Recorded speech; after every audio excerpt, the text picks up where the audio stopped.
बस यही तो मेरी जिंदगी है डार्लिंग। आज राजा आया था। क्या? वो घर में कैसे घुसा? घर में नहीं, मैं स्विमिंग पूल पे बैठी हुई थी, वहां आया था। उसकी इतनी हिम्मत! दूर क्यों नहीं रहती तू मुझसे? इसमें मेरी क्या गलती है? वो मुझे परेशान कर रहा था और वैसे भी मुझे और आपको मारने की धमकी देकर गया है।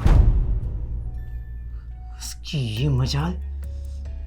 उसका नमस्कार, मैं हूं रानी चैटर्जी और आप लोगों का स्वागत करती हूं क्राइम चक्र के नए एपिसोड में एक नई कहानी के साथ।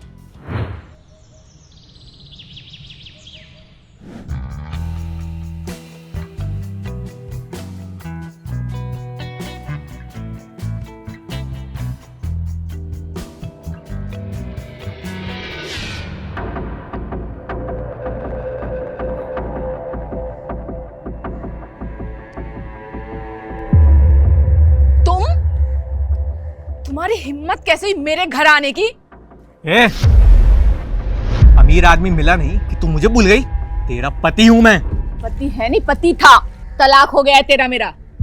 हाँ, तलाक तो हो गया है, पर क्या करूं, तुझे भुलाया नहीं जाता। तो चीज ही ऐसी है और तुझ पे पहला हक सिर्फ मेरा है। कोई हक नहीं है, और अगर आज की बात दिखाना यहाँ, नहीं तो क्या क्या करेगी?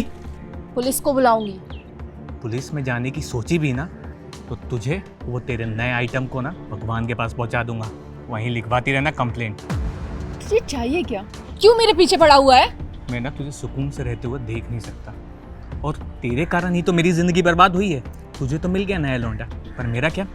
दफा हो जाए यहाँ से, और तू भी दूसरी शादी कर ले जैसे तूने कर ली।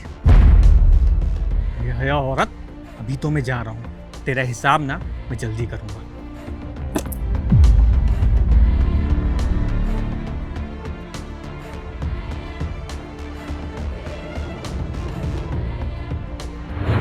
आखिर एक मर्द औरत को हमेशा अपनी जागीर क्यों समझता है?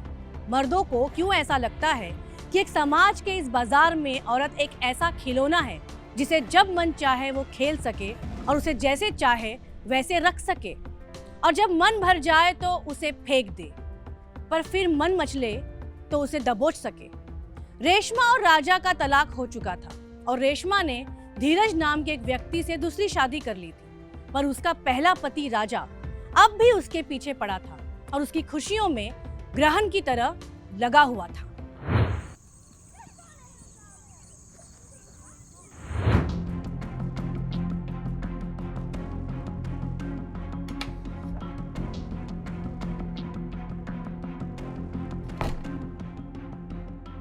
आज फिर लेट हो गया। अरे क्या करे, काम ही इतना है। काम के चक्कर में ना आप मुझे भूलते जा रहे हो। अरे तुम्हें कोई कैसे भूल सकता है? तुम कोई भूलने वाली चीज हो? तो फिर काम में इतना रहोगे तो मेरा क्या होगा? अरे दिन में कमाने के लिए काम, और रात को तुम्हें लुभाने वाले काम। बस यही तो मेरी जिंदगी है डार्लिंग। आज राजा आया था। क्या?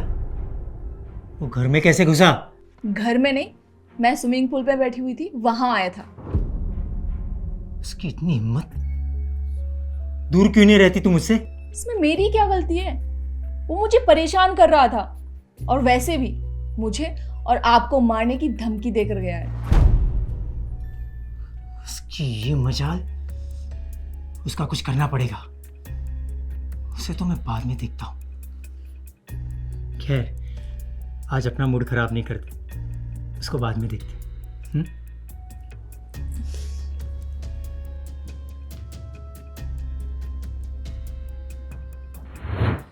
रेशमा अपने पहले पति राजा से डिवोर्स लेकर अपने दूसरे पति धीरज के साथ हंसी खुशी अपनी जिंदगी बिता रही थी, पर यह बात राजा को रास नहीं आई। आखिर क्यों इंसान जिसके इतने करीब होता है उसका ही दुश्मन बन बैठता है? जिसके साथ कभी जीने मरने की कस्में खाता है उसका जीना ही मुश्किल कर देता है। क्या यही इंसानियत है? क्या हम इंसान इतने निचले स्तर पर गिरते जा रहे हैं कि हमारी नकारात्मक भावनाएं हम पर ही हावी हो रही हैं?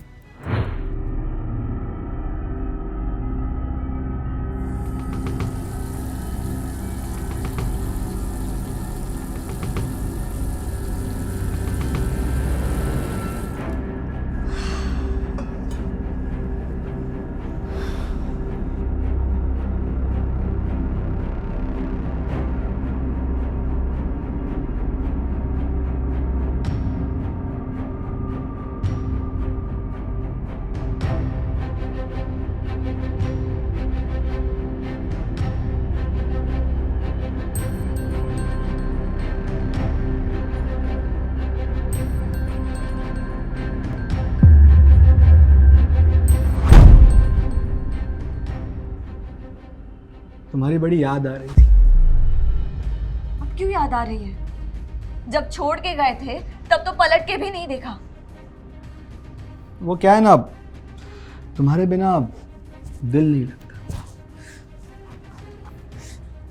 देखो, मेरे करीब मत आओ, नहीं तो क्या? बस करो आदित्य। मैं तुझे छोड़ा है, तलाक नहीं दिया, इसलिए अब भी हक है मेरा।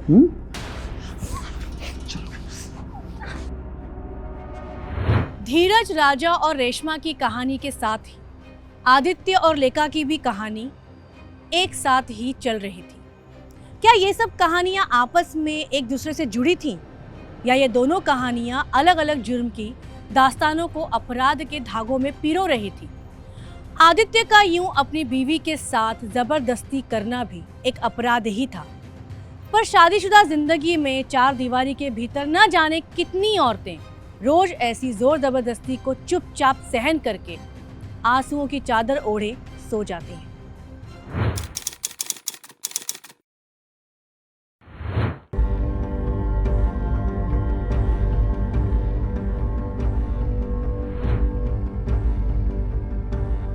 सर, ये रंगनाथ मर्डर केस की फाइल है, डीएसपी साहब ने मंगवाई थी। ठीक है, रख दो। एसपी साहब के ऑफिस में जाने वाला हूँ, डीएसपी साहब को दे दूंगा।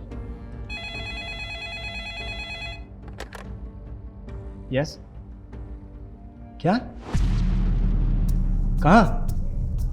ठीक है, हम अभी पहुँचते हैं। गाड़ी निकालो। सर,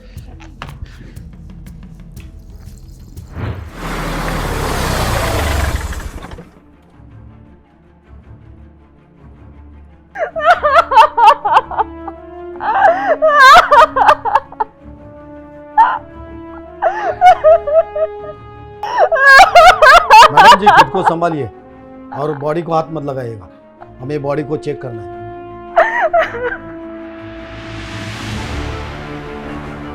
एकदम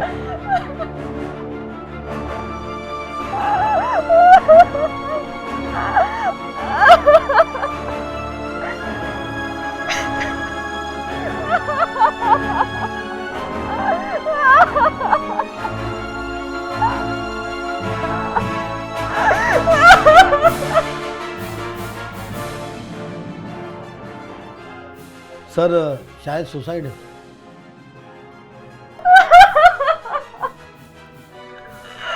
कल तक सोचे वाले थे, आज पता नहीं क्यों उन्होंने सुसाइड कर लिया। प्लीज संभालिए अपने आप को। मैडम, आपको हमारे साथ पुलिस स्टेशन चलना होगा, तो जरूर पूछताछ के लिए।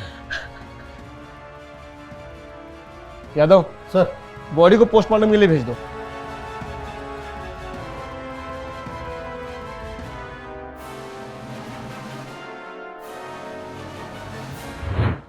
धीरज का यूं अचानक से सुसाइड कर लेना, ये बात हजम करना आसान नहीं है। आखिर क्यों कोई व्यक्ति ऐसे ही बिना वजह सुसाइड कर लेगा? खुद की जिंदगी खत्म कर लेना कोई आम बात नहीं है। इंसान किस हद तक मजबूर होगा जो उसने ईश्वर की दी हुई इतनी अनमोल जिंदगी को खुद से ही खत्म कर लिया? या फिर इसके पीछे कोई साजिश थी? आखिर ये आत्महत्या नहीं है तो आखिर क्या हुआ होगा धीरज के साथ? आइए देखते हैं आगे की कहानी में। रेशमा जी, प्लीज आप शांत हो जाइए। हमें ये बताइए कि ऐसा क्या हुआ था जिसकी वजह से आपके पति को आत्महत्या करनी पड़ी? सब कुछ ठीक चल रहा था। इन्होंने कहा कि इनके कुछ दोस्त आ रहे हैं घर पर पार्टी करने के लिए।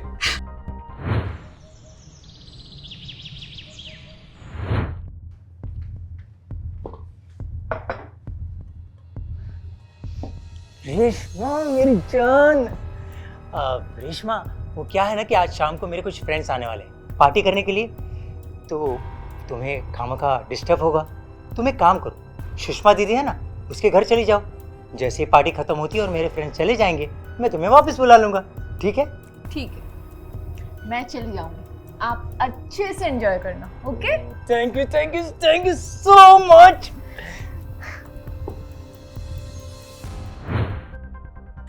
फिर मैं सुषमा दीदी के यहाँ चली गई। बहुत देर तक इनका कॉल नहीं आया तो मैं वहीं रुक गई। सुबह आकर देखा तो उन्होंने जहर खाकर आत्महत्या कर ली। आत्महत्या करने की कोई वजह, मानसिक तनाव या कोई मसला? जी, मानसिक तनाव ऐसा तो कुछ नहीं था, लेकिन हो सकता है मेरे एक्स हस्बैंड। Ex husband? जी, धीरज से मेरी दूसरी शादी थी।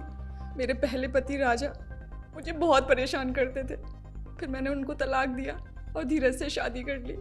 तो ये राजा का आत्महत्या से क्या लेना देना? राजा मुझे बहुत परेशान करता था। इस बारे में मैंने धीरज से भी बात की। धीरज ने कहा कि वो उनसे बात करेंगे। मुझे लगता है कि राजा ने ही मजबूर किया है धीरज को, नहीं तो धीरज कभी आत्महत्या नहीं करते। इस राजा को उठाओ। Yes sir.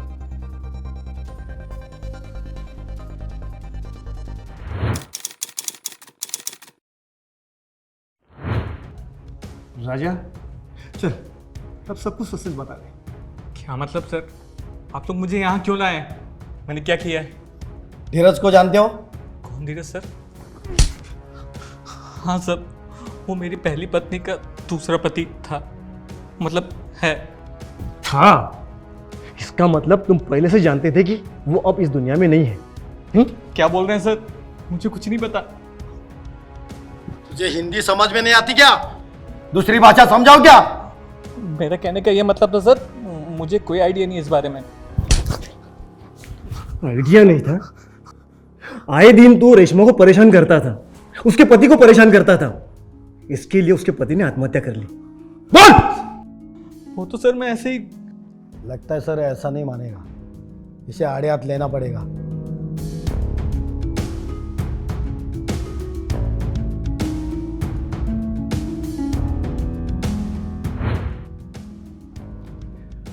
यादव, मुझे ये मामला आत्महत्या का नहीं लग रहा है।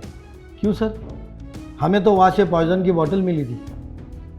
पॉइजन की बॉटल तो मिली, लेकिन पॉइजन पीने के बाद इंसान के मुंह से झाग निकलता है, वो तो कहीं दिखा नहीं। ना ही वो झाग कहीं आजू बाजू में पड़ा हुआ मिला, कोई सबूत नहीं। उसके गर्दन पर मार्क था, इसका मतलब गला दबाकर उसकी हत्या की गई है। पोस्टमार्टम की रिपोर्ट थोड़ी देर में आ रहे थे।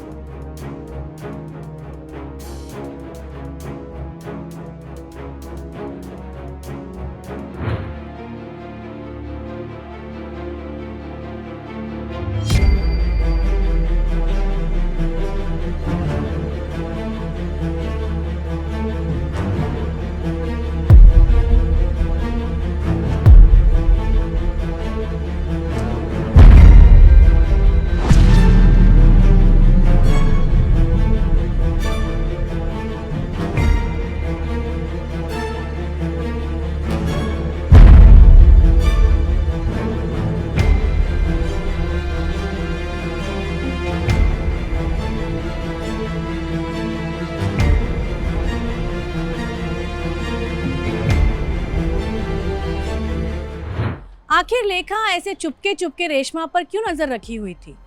आखिर क्या लेना देना था लेखा का रेशमा से? क्या लेखा का संबंध धीरज से तो नहीं था? आदित्य की बीवी होने के बावजूद लेखा कहीं धीरज के साथ नाजायज रिश्तों में तो नहीं थी? या इस मामले का कोई अलग एंगल था? पुलिस को पोस्टमार्टम रिपोर्ट का इंतजार था, तभी ही केस की गुत्थी सुलझ पाएगी। पुलिस को शक था कि आत्महत्या का मामला तो नहीं है, पर बिना सबूत कुछ भी कह पाना ठीक नहीं है। सर, आपका शक सही था। धीरज ने सुसाइड नहीं किया है, उसकी हत्या हुई है। ये देखिए पीएम रिपोर्ट।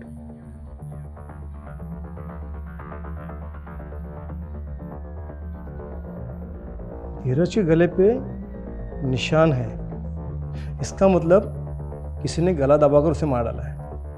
रात के करीब 9 बजे। जी सर। पॉइजन के बोतल पर जिसके भी फिंगरप्रिंट्स मिले हैं उसकी मुझे रिपोर्ट चाहिए। धीरज के कॉल डिटेल्स निकालवाओ। धीरज जहाँ पर रहता था उसके आसपास जितने भी सीसीटीवी कैमरे हो उसकी मुझे फुटेज चाहिए, शायद कुछ सुराग मिले। और ये भी पता करो कि धीरज के घर पे उस रात कौन कौन दोस्त पार्टी के लिए गए थे। ठीक है सर, धीरज के दोस्तों का पता लगा दो।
मुझे मिस कर रही थी ना?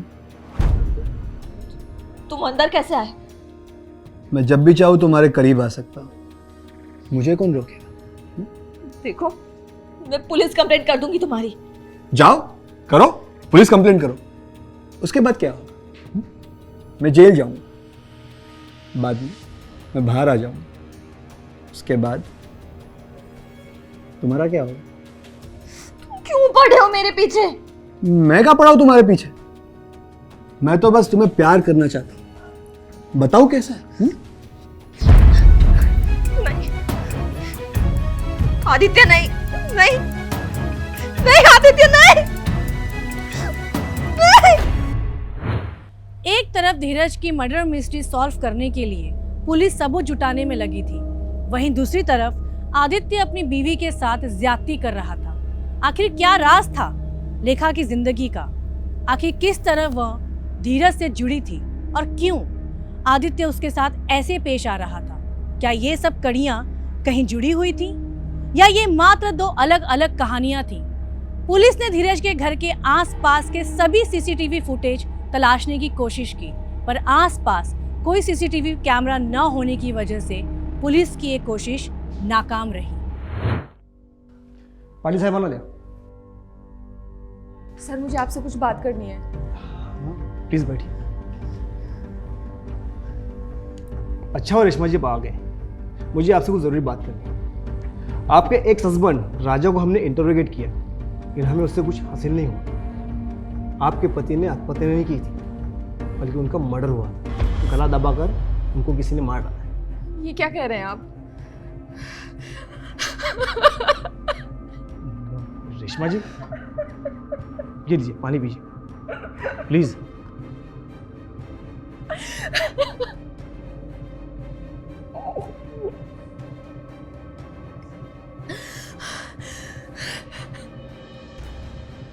सर, मुझे बहुत डर लग रहा है।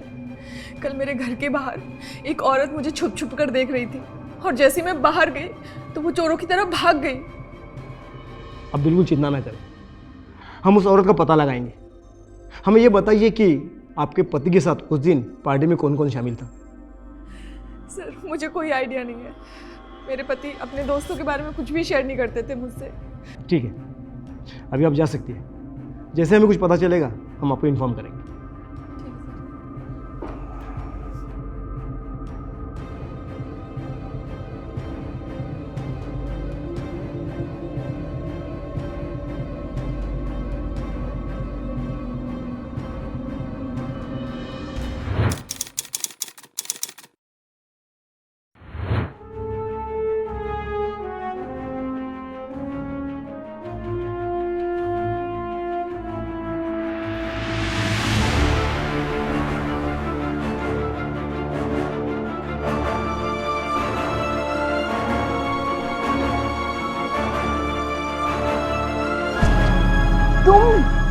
तुमने तो मुझे डरा ही दिया।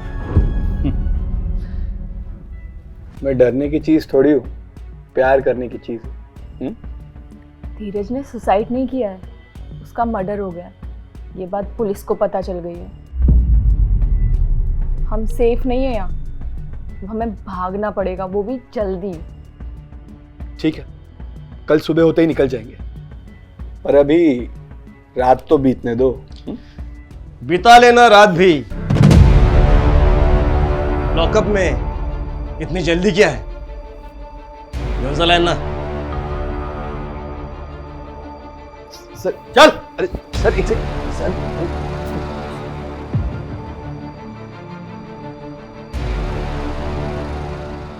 पुलिस इंस्पेक्टर के कहने पे पीएसआई ने धीरज और रेशमा के कॉल डिटेल्स निकाले। धीरज के कॉल डिटेल से तो कुछ पता नहीं चला। रेशमा की कॉल डिटेल्स में एक नंबर से बार बार बात हो रही थी और मर्डर होने से थोड़ी देर पहले भी रेशमा की उस नंबर पे बात हुई थी। वो नंबर था आदित्य का। काफी कोशिश के बाद धीरज के घर के पास एक सीसीटीवी कैमरा पाया गया, जिसमें आदित्य और रेशमा एक दूसरे से मर्डर के थोड़ी देर पहले ही मिलते पाए गए थे। और इंस्पेक्टर ने जो ग्लास रेशमा को पानी पीने को दिया था, उसके और पॉइजन बॉटल के फिंगरप्रिंट्स मैच हो रहे थे। तभी पुलिस का रेशमा पे शक यकीन में बदल गया। धीरज को क्यों मारा? बोलो। सर, मैं और रेशमा एक दूसरे से प्यार करते थे और रेशमा की धीरज से दूसरी शादी हुई थी और मैं भी अपनी पत्नी से अलग रहता था और हमारे प्यार के बीच में सिर्फ एक ही कांटा और वो था धीरज। उसे मारे बिना हम एक नहीं हो सकते थे। इसलिए उसको रास्ते से हटाने के लिए उस रात हमने उसकी चाय में बेहोशी की दवा मिला दी और जब वो बेहोश हो गया तो आदित्य ने रस्सी से उसका गला घोट दिया। मैंने चाय में बेहोशी की दवा मिला दी है, वो चाय पीकर बेहोश हो गया।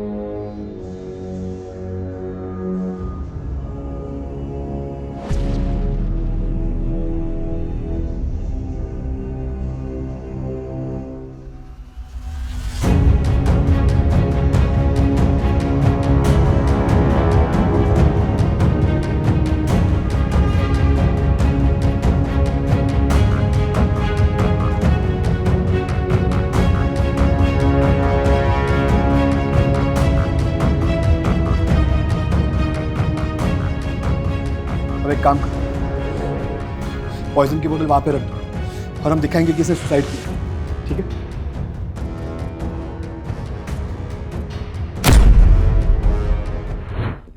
फिर पॉइजन की बोतल हमने बाहर रखी और सोचा कि इसको सुसाइड डिक्लेयर कर देंगे। हलवा है, गुनाह करके उसको छुपाना। मुजरिम कितना भी शातिर हो, कानून से बच नहीं सकता है। अब तुम दोनों इस जेल में अपने पाप की सजा भुगतेंगे।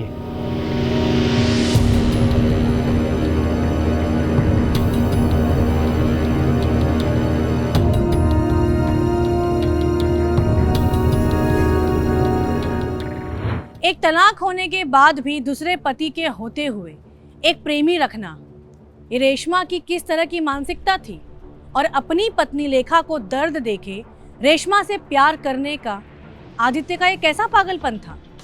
आखिर लोगों को हो क्या गया है? क्या जीवन जीने का यही तरीका है?